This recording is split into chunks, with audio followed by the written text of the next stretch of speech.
আনা সাগরের পাখিদের খাবার দেওয়া হচ্ছে এবং তারা আনন্দ ভরে খাচ্ছে।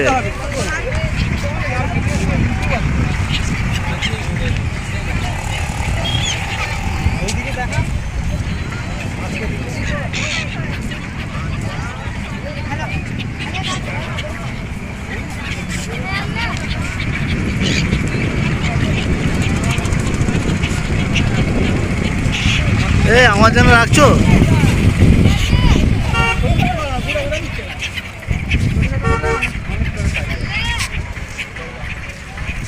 আমার জন্য রাখছো? তাহলে সব ডিলিট করে দেবো, ভিডিও যা করেছি সব ডিলিট করে দেবো।